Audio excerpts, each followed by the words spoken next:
Hi, welcome to Trilicus. I'm your host, W.A. Blinko. This week's video I'd like to review Alita Battle Angel, a film that was directed by Robert Rodriguez and written by James Cameron. It's also based on a graphic novel. So I enjoyed this film. I enjoyed the visuals and the soundtrack and the action. It's got pretty much all the components that you need for a decent sci-fi film. I'm not going to go into too many detail about the plot and spoilers, because that's not what I do on this channel. But essentially I would classify it as Blade Runner meets Pinocchio.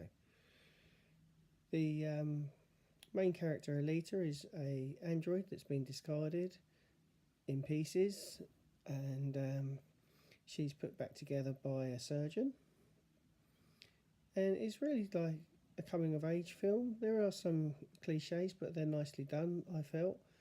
And yeah, there's one or two twists in there which surprised me a little bit. I didn't see things coming. Normally when I go and see a film, subconsciously I try and guess and see where and suss out the film before things happen. There were one or two bits in Alita which I didn't see coming. So Alita is a battle angel, or a warrior android, and her past kind of helps her out to deal with the situations that she's faced with in this new body. So she doesn't have any memory and is learning all the time, which is great. I think that's the Pinocchio side of the film. And as I say, visually it's got like the neon lights and the environment of potentially a Blade Runner film. She's not a Mary Sue, so all of her skills and abilities that she's got, she has to learn and work hard for them, with some very good what's the tip on my tongue? Flashbacks. Got it in the end. Yeah, I like the way that the flashbacks were handled in the film as well. They didn't overpower it.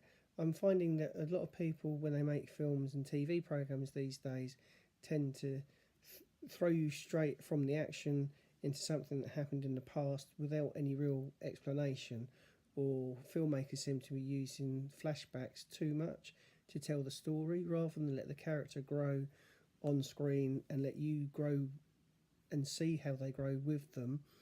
I think people are relying too much on flashbacks to tell part of the story. Alita doesn't do that. There are flashbacks, but I don't think they overpower or confuse the viewer. So yeah, I think the overall it's a good looking, it's visually good. Story is pretty much a James Cameron story.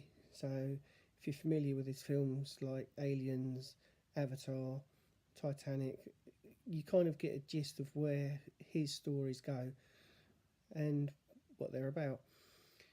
So yeah, I would probably rate this film a 8 to 8.5 out of 10, and it's well worth a watch.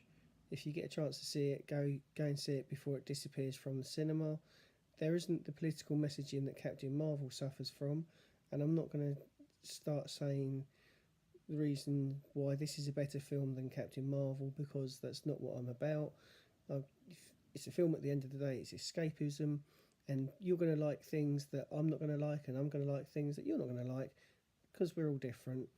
But no, if you're thoroughly into your sci-fi, give it a try, is what I would say. And please, yeah, if you like what you see, then hit the subscribe button and thumbs up. Yeah, thumbs up. And if you don't like it, then you know what to do, and I'll see you next time.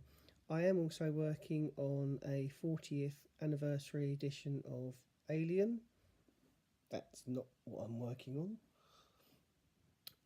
This thing here. So yeah, that's coming soon. I'm still yet to do a Star Wars question and answer session with a friend of mine who's massively into Star Wars. And yeah, catch you next time. Thank you for watching. Cheers.